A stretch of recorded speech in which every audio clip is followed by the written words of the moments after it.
Hello champion, कैसे हैं आप सब। आज हम लोग बात करने वाले हैं यूपीएससी की। यूपीएससी 2025 सीधा हिट करना है और यूपीएससी 2025 में प्रीलिम्स का रिजल्ट हमें सिक्योर करना है। 2025 जो यूपीएससी का एग्जाम है, आपको पता है कि ये एग्जाम होने वाला है 25 मई को। 25 जैन निकल चुका है। हम ये मान लेते हैं कि जनवरी चला गया, फरवरी, मार्च, अप्रैल और उसके बाद मई। अगर कोई भी गलती करेंगे, एक छोटी सी भी गलती, तो हम एग्जाम से बाहर हो जाएंगे। आज जो डिस्कस करने वाले हैं वो है जीएस पेपर 1 की स्ट्रैटेजी। पेपर 2 की बाद में बात करेंगे। जीएस पेपर 1 की बात हम लोग इसलिए कर रहे हैं क्योंकि यहीं से सारा कुछ होना है, यानी मेरिट आपकी यहीं से बननी है। पेपर 2 जस्ट एक क्वालिफाइंग पेपर है। अब एक और बात है, यूपीएससी 2025 यूपीएससी 2025 के लिए प्रहार बैच की शुरुआत हो चुकी है। यह बैच 4 तरीके का होगा, ठीक है, 4 तरीके का। जीएस पेपर 1, जीएस पेपर 2, इसके साथ ही यहां पे कंबाइंड होगा, यानी पेपर 1 प्लस पेपर 2, और जिनको मेंटोरशिप चाहिए उनको यह भी मिलेगा। तो हम लोग जो प्रहार बैच लेके आए हैं, अब ये प्रहार बैच फुल फ्लेज में 1 तारीख से स्टार्ट हो जाएगा। इवन स्टार्ट जो 1 तारीख से हो रहा है ना, उसके पहले हमारी बैच ऑलरेडी चल रही है, लेकिन ये जो नया बैच है वो हम लोग 1 तारीख से लेके आ रहे हैं। प्रहार बैच जिसके अंदर जीएस पेपर 1, 2 एंड कंबाइंड है। तो ये है, इस पे हम लोग बाद में बात करेंगे। अब सवाल ये उठता है कि जीएस पेपर 1 को हमें ठीक करना है, एग्जाम निकालना है, हम क्या क्या करें, क्या पढ़े नहीं पढ़े, उन सारी बातों पे बहुत ही माइन्यूट तरीके से, बहुत ही माइक्रो लेवल पे एनालिसिस करेंगे। सबसे पहले आपको पता होना चाहिए कि आपका जो जीएस पेपर है उसमें एक हिस्ट्री का पेपर है, उसके बाद ज्योग्राफी का पेपर है, पॉलिटी है, इकोनॉमिक्स है, साइंस है, ठीक है। ऐसा करते हैं, इसका हम टेबल बना देते हैं, सबसे बेहतर होगा। Canvas split. चलिए 2 पेपर में देख लेते हैं जीएस पेपर 1 को। पहला जो है यहां पे, पहला जो है वो है हिस्ट्री, दूसरा ज्योग्राफी, तीसरा पॉलिटी। मजा नहीं आ रहा इसमें,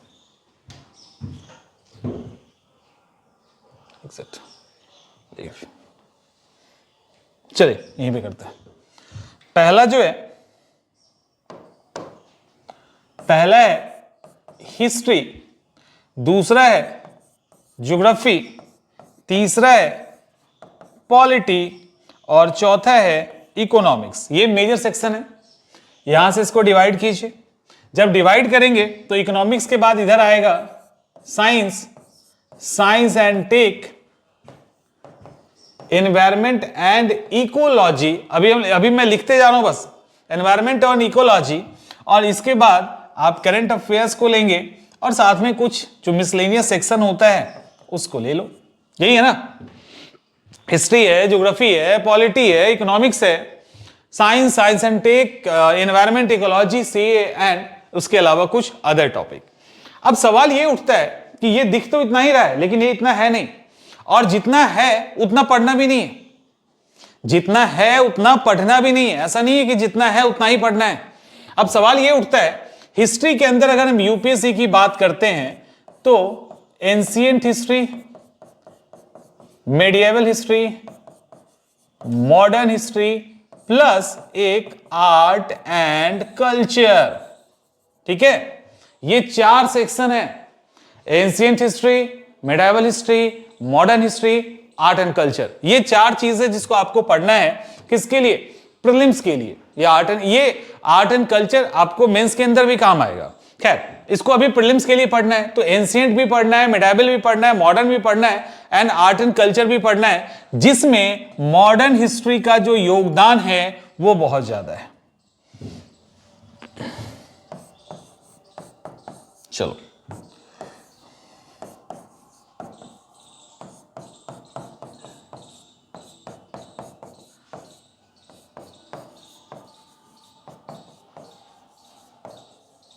ठीक है, सबसे अधिक रोल इसका है। अब जब आप हिस्ट्री को पढ़े तो फिर हिस्ट्री को हम कैसे पढ़ेंगे, हिस्ट्री को लेकर हमारा अप्रोच क्या होगा, हिस्ट्री को लेकर हमारा अप्रोच अलग होगा। अलग कैसे होगा, देखिए ये जो मॉडर्न हिस्ट्री है इस पे हम अधिक समय देंगे, इसमें कोई भी दो राय नहीं है।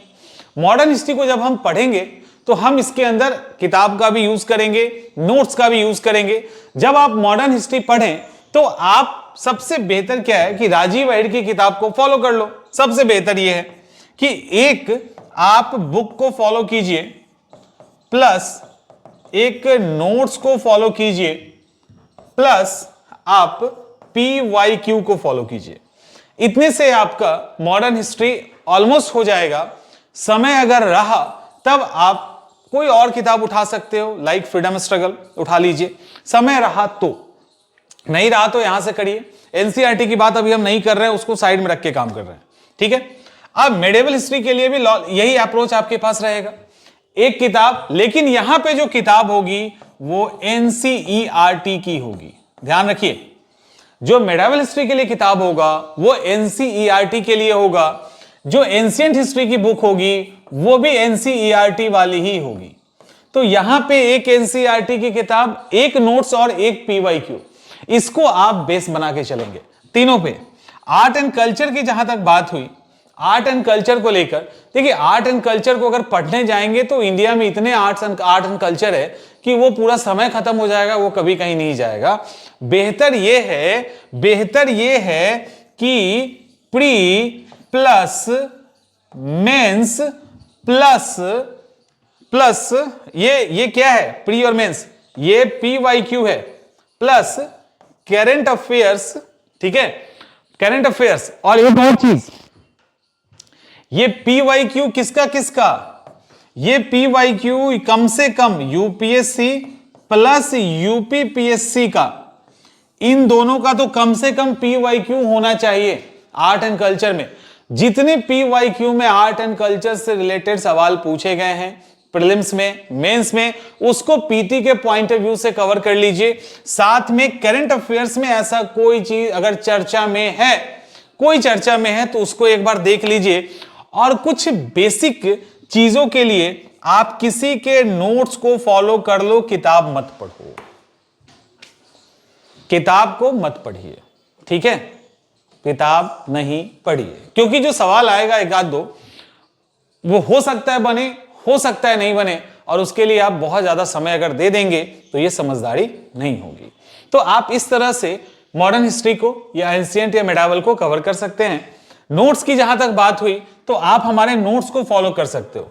CIA का जो नोट्स है, जिसको हम नोट्स अब नहीं कहते, हम लोग ब्रह्मास्त्र कह रहे हैं, उसको फॉलो कर सकते हैं, आपका यहीं से हो जाएगा। लेकिन ओवरऑल जब हम सारे सब्जेक्ट को देख लेते हैं तब एक एक करके हम लोग एक लास्ट निचोड़ पे आएंगे कि और हमें क्या करना चाहिए। ज्योग्राफी को देखिए कैसे अप्रोच करना है। ज्योग्राफी में एक जो है आपका मैप वर्क होगा, जो दूसरा है वो इंडियन ज्योग्राफी होगा, और तीसरा है वो है वर्ल्ड ज्योग्राफी, ठीक है। तो ओवरऑल अगर इंडिया एंड वर्ल्ड को भी हम ठीक से देखें तो एक है फिजिकल ज्योग्राफी एंड दूसरा है अदर्स, ठीक है। एक है फिजिकल ज्योग्राफी और दूसरा है अदर्स। तो अगर आप ठीक से मैप ज्योग्राफी के क्वेश्चंस को देखेंगे, PYQ खास करके, और तो आपको पता चलेगा कि मैक्सिमम जो सवाल है जहां पे मतलब बहुत ज्यादा क्वेश्चंस पूछे जाते हैं वो है आपके फिजिकल ज्योग्राफी से। और ये फिजिकल ज्योग्राफी के लिए जो किताब है वो है NCERT 11-12 वाली जो NCERT आती है, इंडिया एंड वर्ल्ड वाला फिजिकल ज्योग्राफी, वो काफी है। अब इसके बाद जो फिजिकल ज्योग्राफी है उसके बाद क्लाइमेटोलॉजी से सवाल है, हाइड्रोस्फीयर से सवाल है, तो ऐसे करके अलग अलग जगह से सवाल है। ठीक है, इसको हम लोग अदर्स में डालते हैं। तो आपका 50% से जो अधिक वेटेज है वो है फिजिकल ज्योग्राफी में। किसके? इंडिया एंड वर्ल्ड दोनों का। और वो भी कहां? पहाड़ पठार नदी मैदान यही सब में उलझ के रह जाता है। जो थोड़ा सा बचता है like human geography, economic geography and other geography, उसको आप यहां पे इसको बाहर कर दीजिए। अब इसके लिए क्या आपको करना है? इसके लिए आपको किताबें फॉलो करनी है। एनसीईआरटी तो हमने बता दिया आपको कि एनसीईआरटी 12 वाला और 11 वाला, उसको पढ़ना ही पढ़ना है। साथ में आप महेश वर्णवाल एक किताब कोई भी ले लो, एक बुक आप कोई भी ले लीजिए, प्लस एक नोट्स आप ले लीजिए, प्लस PYQ आपको इसको सॉल्व कर लीजिए। ठीक, क्लियर? एक नोट्स और PYQ सॉल्व कर लीजिए। तो ये क्या है, इससे क्या होगा, जो फिजिकल ज्योग्राफी खास करके आपको मजबूत कर लेना है तो वो आपका हो जाएगा। अदर पार्ट आप कुछ इकोनॉमिक्स के अंदर से भी क्लियर हो जाता है। और जो मिसलेनियस सेक्शन होता है ना ज्योग्राफी का, वहां से आप निकाल लेंगे तो आपका ज्योग्राफी सेफ हो जाएगा। हम ज्योग्राफी को इग्नोर नहीं कर सकते हैं, ध्यान रखिएगा, हम उसको सेव कर लेंगे। लेकिन ज्योग्राफी को सेव करने के लिए आपका मैप पे काम करना बहुत जरूरी है। मैप के लिए आपके पास एक एटलस होना ही चाहिए, वो जिसका आपको अच्छा लगे, ऑक्सफोर्ड का लगे, ब्लैक स्वान का लगे, या टीटी के तो नहीं लेना, टीटी के से नहीं होगा, जिसका भी आपको अच्छा लगे, जिस मीडियम के आप हैं, हिंदी हैं, इंग्लिश हैं, आप एक ले लीजिए अपने हिसाब से। ठीक है, कोई दिक्कत नहीं है। एटलस लेना है, सिर्फ मैप नहीं, वो घर में जो चिपका दो 20-25 रुपए वाला ना, वो नहीं सिर्फ लेना है, आपको प्रॉपर एटलस लेना है। इस एटलस पे करना क्या है? इस एटलस पे देखो, हम बता रहे हैं आपको, ये कर लो बस, मैप से रिलेटेड आपका प्रॉब्लम सॉल्व हो जाएगा। और ये जो कर लेंगे तो यहां पे बहुत ज्यादा मदद करेगा, बहुत मदद करेगा। और इसको करने में हार्डली, अगर ठीक से आप करने जाओ तो अगर डेली आप 30 मिनट दे रहे हो ना, तो 30 मिनट्स प्लस 15 डेज आपका ये बहुत अच्छे से तैयार हो जाएगा, बहुत अच्छे से। यानी 7-8 घंटे अगर आप सही तरीके से काम कर लेते हैं तो बहुत अच्छे से एटलस कर लोगे, क्योंकि पहले से भी थोड़ा बहुत तो पढ़ ही रखे हो। तो मैप पे करना क्या है, जितने भी PYQ में पूछे गए प्लेसेस हैं, वो फिजिकल हो, वो कोई भी हो, नदी नाला पहाड़, कोई जगह लॉस एंजलिस हो या कैलिफोर्निया हो या वॉशिंगटन DC हो, जो भी हो, जैसे अभी आग लगा जंगल में, तो उस तरह के प्लेसेस आपके क्लियर होने चाहिए। PYQ में पूछे गए और करंट अफेयर्स में चर्चित चीजों को अगर आप देख लोगे तो बहुत सारे चीजों को आप आसानी से कवर कर लेंगे, इंक्लूडिंग करंट अफेयर्स भी आपका ठीक हो जाएगा, ज्योग्राफी तो ठीक होगा ही। तो हम कहीं ना कहीं चीजों को ओवरलैप करने की कोशिश कर रहे हैं, जहां से एक ही काम करके दूसरे सेक्शन को हम आसान कर लें या उसमें समय हमारा कम लगे। समझ में आ रहा है? तो ये दूसरा हो गया, इकोनॉमिक ज्योग्राफी हो गया। इसके बाद पॉलिटी।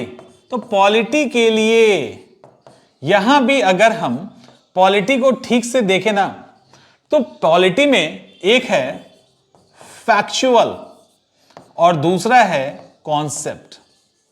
फैक्ट्स और कॉन्सेप्ट को अगर अलग करके पढ़ोगे पॉलिटी को, तो पॉलिटी भी आसान हो जाएगा। जैसे जितने भी आर्टिकल हैं, जितने भी पार्ट्स हैं, जितने भी शेड्यूल हैं, जो भी इस तरह की चीजें हैं, बाहर निकालिए। और कहां से बाहर निकालेंगे? कहां से निकालेंगे? PYQ plus current affairs.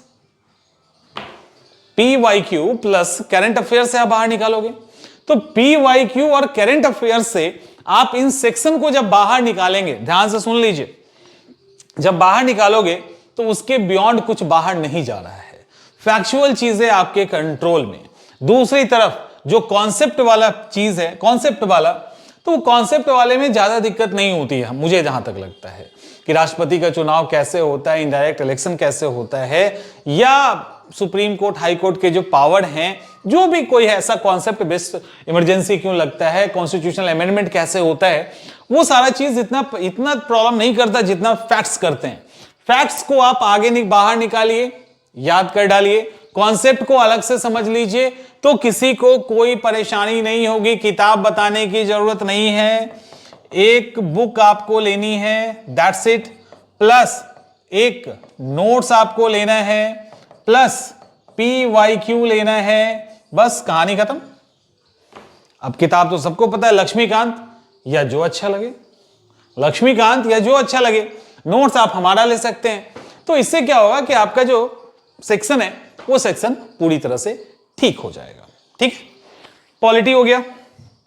Economics पे आते हैं।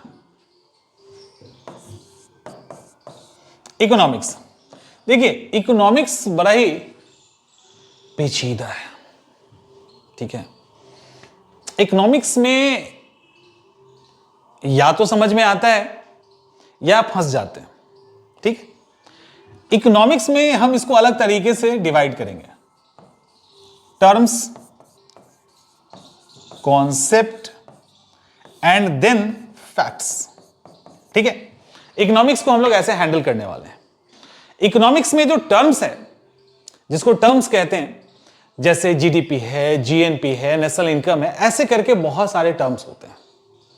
ये टर्म्स समझने में दिक्कत भी होता है और ये ओवरऑल परेशान करता है।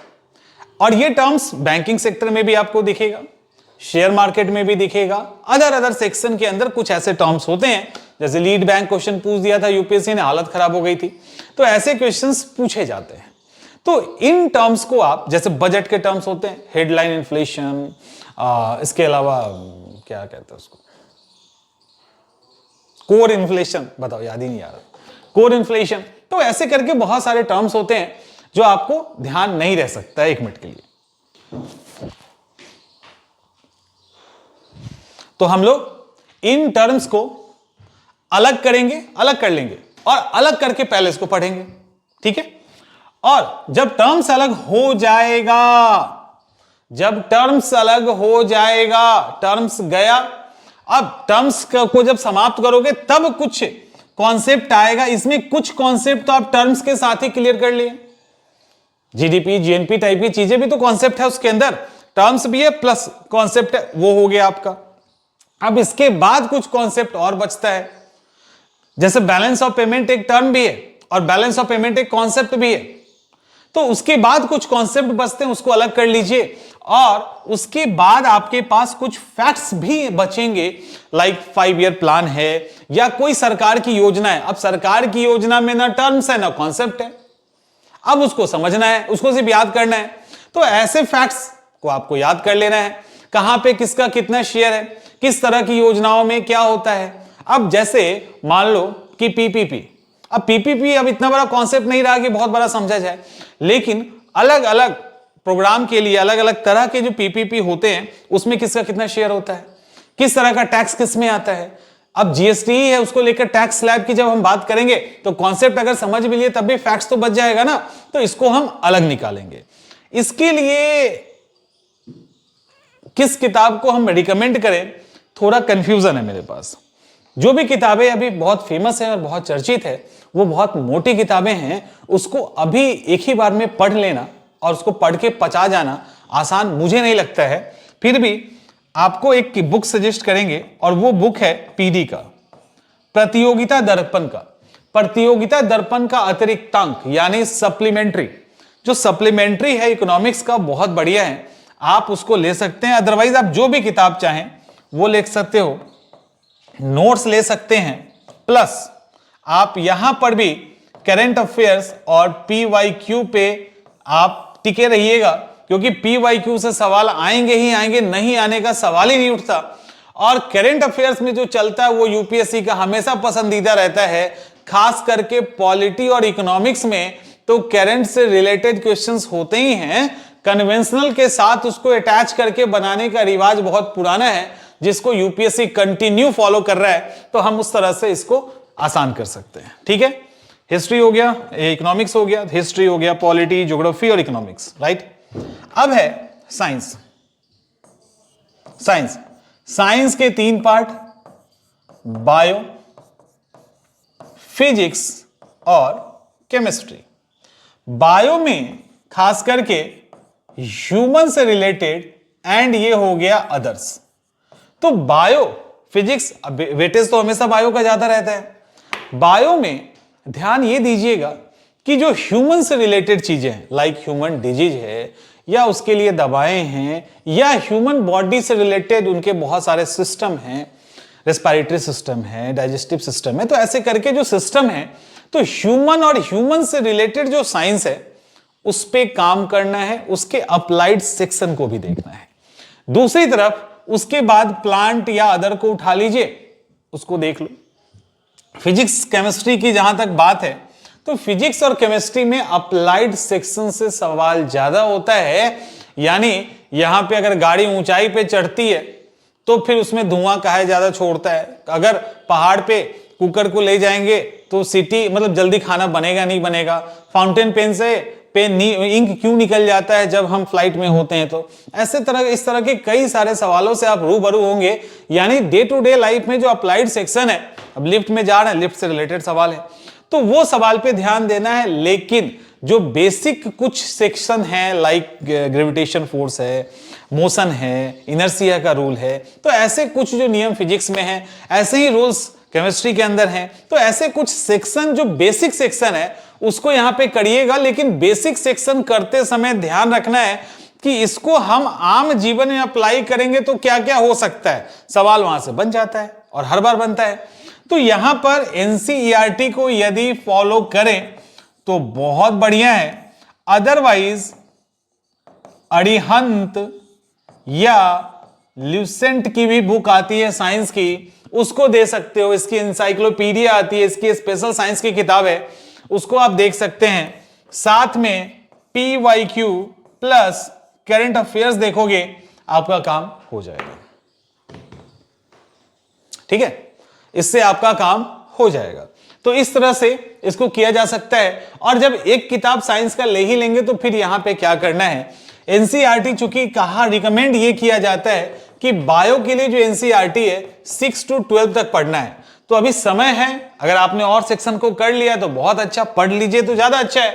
नहीं पढ़ पाओगे तो इनमें से किसी एक को उठा लो और पढ़ लो, PYQ सॉल्व करो, करंट अफेयर से अवेयर रहिए, आपका काम हो जाएगा। एक और सेक्शन है, उसको कहते हैं साइंस एंड टेक, विज्ञान और तकनीक। देखिए साइंस एंड टेक के अंदर एक तो ठीक से क्वेश्चन अगर आपने एनालिसिस किया है पिछले सालों का, तो अगर ठीक से देखे होंगे तो साइंस एंड टेक में को हम, मेरा खास करके ओपिनियन ये होता है, या तो ज्योग्राफी के साथ या साइंस एंड टेक के साथ। ठीक है, या तो ज्योग्राफी के साथ या साइंस एंड टेक के साथ आप इकोलॉजी प्लस एनवायरमेंट को भी मिला दीजिए तो ज्यादा बेहतर है। ठीक है, ये बेहतर है। मतलब इसको आप एक होलिस्टिक वे में पूरा एक सेक्शन देखिए। साइंस एंड टेक के अंदर ही एनवायरमेंट इकोलॉजी को जब डालेंगे ना तो ये आपको अलग अभी नहीं दिखेगा, ये सब एक साथ दिखेगा। अगर लगता है यहां नहीं डालें तो ज्योग्राफी में डाल दीजिए, लेकिन इसको कहीं एक किसी सब्जेक्ट के साथ इसको मर्ज कीजिए। ये अलग बात है कि इसके इंपॉर्टेंस बढ़े हैं, इसमें कंटेंट बढ़ा है, क्वेश्चंस पूछने का जो डेप्थ है वो बढ़ा है, वो सब हुआ है। लेकिन एक रिक्वेस्ट है कि इसको अगर साइंस एंड टेक के साथ डालकर देखोगे ना तो ये इतना परेशानी क्रिएट नहीं करेगा जितना आप अलग करके देखेंगे। अलग करने पे एक अलग ही इंपैक्ट क्रिएट करता है और ये टेंशन देना शुरू करता है, तो ये काम नहीं होगा। तो सबसे पहले क्या करना है आपको, साइंस एंड टेक की अगर हम बात करें, विज्ञान और तकनीक की,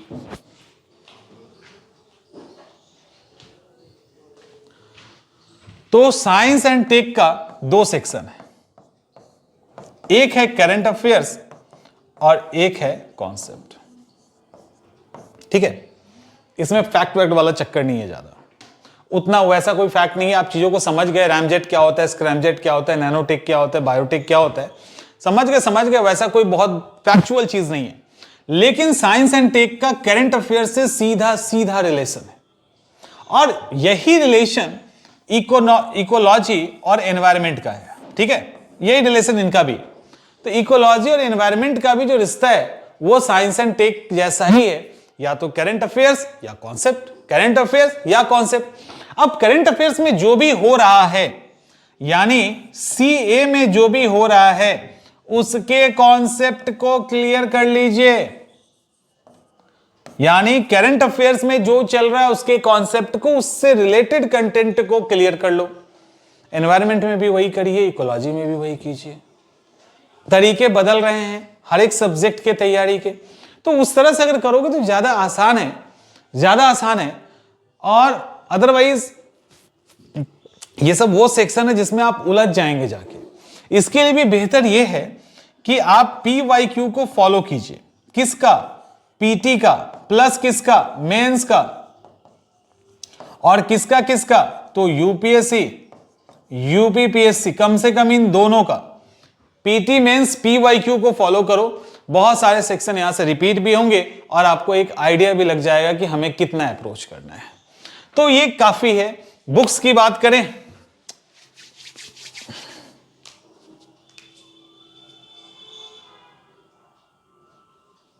हाँ ये इसके लिए तो है, इकोलॉजी और एनवायरमेंट के लिए तो है NCERT 12th बायो के पिछले 4 चैप्टर, उसको पढ़ लो।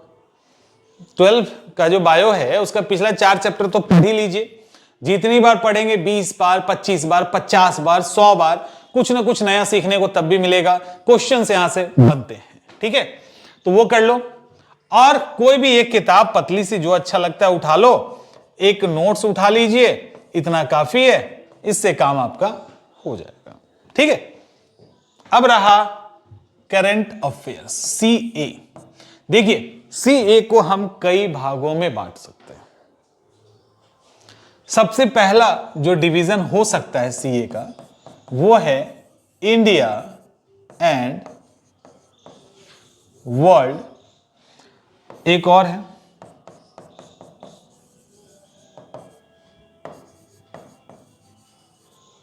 ठीक है, India, world and India and world. यानी करंट अफेयर्स को 3 तरीके से हम देख सकते हैं। भारत, भारत और दुनिया, और दुनिया। भारत क्या?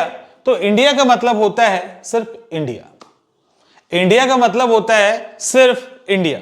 इंडिया का मतलब यह है कि भारत की योजना परियोजना, भारत का किसी और देश के साथ क्या संबंध रहा है, या भारत में क्या नया हो रहा है जो नेशनल लेवल पे इंपॉर्टेंस क्रिएट कर रहा है, जिसका बहुत बड़ा इंपैक्ट निगेटिव या पॉजिटिव हो सकता है, जो सोसाइटी पे असर छोड़ेगा आज नहीं तो कल।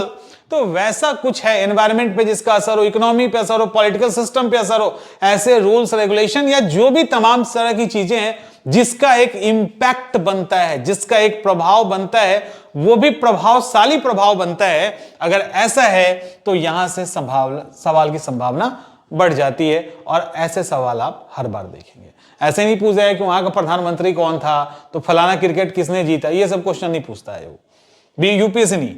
और दूसरा जो इंपॉर्टेंट है वो है इंडिया वर्ल्ड लेवल पे जब जाएंगे तो वर्ल्ड लेवल पे 2 कैटेगरी है। एक प्योर वर्ल्ड है, एक वर्ल्ड के साथ इंडिया का इंटरेक्शन, किसी के साथ कोई ट्रीटी हुई, कोई अगर इंटरनेशनल ऑर्गेनाइजेशन का कोई ऐसा घोषणा आया जिसमें भारत का रोल है, या अलग अलग बायलैटरल रिलेशन में भारत की एंट्री है, या कोई ऐसा इंटरनेशनल लॉ है जिसका भारत पे इंपैक्ट पड़ेगा, या भारत का कोई ऐसा है जिसे इंटरनेशनल लेवल पे इंपैक्ट पड़ेगा। तो ये सारे तमाम चीजों को जिसमें भारत इन्वॉल्व है, ये सेकंड नंबर पे है, उससे क्वेश्चन आएगा। और थर्ड में प्योर वर्ल्ड है। प्योर वर्ल्ड है जैसे मान लो कि इजराइल की लड़ाई हो रही है, रसिया की लड़ाई हो रही है, WTO में, WHO के अंदर कोई ऐसा रूल आ गया, UN कुछ ऐसा नियम लेके आ गया, तो ऐसे कुछ आगे जो सबके लिए इक्वल है, तो वहां से भी सवाल बन सकता है। तो ऐसे सवाल जो लिटरली में सवाल है, जो सही में सवाल है, तो फिर वहां पे आपको करंट अफेयर्स को देखना होगा। ध्यान यह भी देना है, हम लोग करंट अफेयर्स को ओवर कर देते, इतना ज्यादा भी परेशान होने की जरूरत नहीं है। आज से एक नियम बना लो करंट अफेयर्स को लेकर। देखो करंट अफेयर्स की वैल्यू UPSC के अंदर बहुत ज्यादा इसीलिए है क्योंकि करंट अफेयर्स तो है ही है, ये कन्वेंशनल में घुस जाता है, ये हिस्ट्री में भी घुस जाएगा, पॉलिटी में भी, इकोनॉमिक्स में भी, सब जगह जाएगा। 1 line current affairs, 2 line conventional, और क्वेश्चन बन जाता है। इसके कारण इसका रोल बढ़ जाता है, उस आधार पे क्वेश्चन बनने लगते हैं, इस कारण इसका रोल बढ़ जाता है। तो कुछ नहीं करना है, 1 घंटा, ठीक है, सॉरी, 1 घंटा आप डेली CA को पढ़िए, करंट अफेयर्स पढ़िए, ठीक है। देख लो 1 घंटा पढ़ना है और 30 मिनट आपको लिखना है। 1.5 घंटा आप डेली देंगे, ठीक है। 1 घंटा आपको करंट अफेयर्स को पढ़ना है और 30 मिनट करंट अफेयर्स को लिखना है। जब ये कंटिन्यू करेंगे आप, तो 1 महीना 1.5 महीना होते होते करंट अफेयर्स पे पूरा कमांड हो जाएगा, डर खत्म हो जाएगा। यूपीएससी हो, यूपीएससी का बाप हो, आपका एग्जाम निकलने वाला है। ठीक है, अब इन तैयारी के दौरान हमें ध्यान क्या देना है? देखिए, जब आप तैयारी करेंगे तो गलतियां बहुत सारी होगी, बीच बीच में लगेगा क्या हम सही पढ़ रहे हैं कि नहीं, कहीं गलत तो नहीं हो रहा। तो आपको गाइड करने वाले या तो आपके मेंटर होंगे, टीचर होंगे, नोट्स होगा, या सबसे अच्छा, इन सबसे भी बढ़िया बता रहे हैं, वो है पीवाईक्यू, प्रीवियस ईयर क्वेश्चन। यदि आप पढ़ रहे हैं और यूपीएससी पीसीएस दोनों को उठा लीजिए मोटा मोटी, खासकर यूपी वाले को, और उसके दायरे में कहीं ना कहीं आप हैं, उस दायरे में अगर है एकदम फैक्चुअल कंटेंट को छोड़कर, तो आप सही रास्ते पे हैं, आप कंटिन्यू कीजिए। दूसरा, हमेशा ध्यान रखना 5% के पीछे कभी मत भागना। 5% का मतलब क्या होता है कि हर एक सब्जेक्ट में, हर एक जगह पे कुछ ऐसे फैक्ट्स, कॉन्सेप्ट हो सकते हैं जो आपको नहीं याद होगा, दिमाग आपका बार बार उसी तरफ लेके जाएगा, जिसका बहुत ज्यादा रोल एग्जामिनेशन में नहीं है। 5% तैयारी में चूक भी कर देते हैं तो आपका एग्जाम खराब नहीं होगा, लेकिन उस 5% के तरफ ही अगर आपका सारा ध्यान है तो 100% जो आप 95% एग्जाम की तैयारी किए हो, वो तैयारी आपकी खराब हो जाएगी, वो तैयारी आपकी खराब हो जाएगी। तो ये 5% का फैक्टर हमेशा रोल प्ले करता है। समझदार लोग इसको इग्नोर करके चलते हैं, और जो समझदार नहीं होते उसी 5% को लेकर टेंशन लिए रहते हैं, बाकी चीजें खराब हो जाती है। 5% की अगर हम बात करें, इन 5% की यदि हम बात करें, ध्यान से सुन लीजिए, तो इस 5% में वो सारे सब्जेक्ट भी आ सकते हैं जो हो सकता है आपको नहीं समझ में आता हो। जैसे किसी को केमिस्ट्री समझ नहीं आता, किसी को एंशिएंट हिस्ट्री समझ नहीं आता, किसी को मेडिवल में दिक्कत है, किसी को आर्ट एंड कल्चर में दिक्कत है। ऐसे कई सारे सेक्शन हो सकते हैं जहां आपको दिक्कत है। जो दिक्कत है उसको हटाइए। हर सब्जेक्ट में कुछ ही जगह दिक्कत होता है, केमिस्ट्री में सब दिक्कत नहीं होगा, एंशिएंट हिस्ट्री में सारा दिक्कत नहीं होगा। जहां दिक्कत है उसको छोड़ दो, और जहां ठीक है उसको कर लो, और उतने से रिजल्ट आ जाएगा।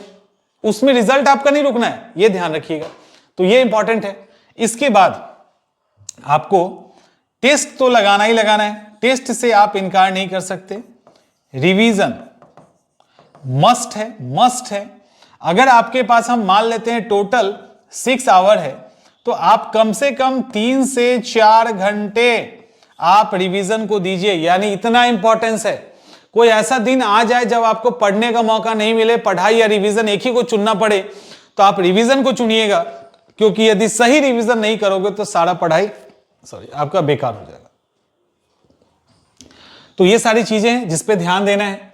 पीवाईक्यू को कंटिन्यू बनाइए, अभी से लेके एग्जाम तक कम से कम कोशिश करो कि 10 बार आप इसको बना लो। कैसे पीवाईक्यू को शॉर्ट किया जाता है, ये हमने तरीका आपको बता दिया है, बहुत इफेक्टिव तरीका है, आप उसको यूज कीजिए। 10 बार से ज्यादा आप पीवाईक्यू सॉल्व कर लेंगे। तो ये सारी चीजें हैं जिस पे ध्यान देना है। बहुत बुकिस नहीं बनना है, बहुत कंटेंट नहीं रेडी करना है, आपको उतना ही करना है जिससे आपका एग्जाम सही सलामत निकल जाए। और बहुत ज्यादा हीरो बनने की जरूरत नहीं है कि हम एकदम से 96% स्कोर करेंगे। अच्छे से कीजिए, कैलकुलेटिव तरीके से कीजिए। आपकी पर्सनैलिटी अलग है, आपका व्यक्तित्व अलग है, क्वेश्चन डील करने का तरीका अलग है। अपने अकॉर्डिंग आगे बढ़िए। किसी का देखा देखी परेशान मत हो, वो बहुत पढ़ रहा है, वो कम पढ़ रहा है, ये नहीं करना है। हमें अपने एक फॉर्म में, एक जो लय होता है ना, उस लय में आगे चलिए, एग्जाम आपका होगा। मिलते हैं हम लोग नेक्स्ट सेशन में।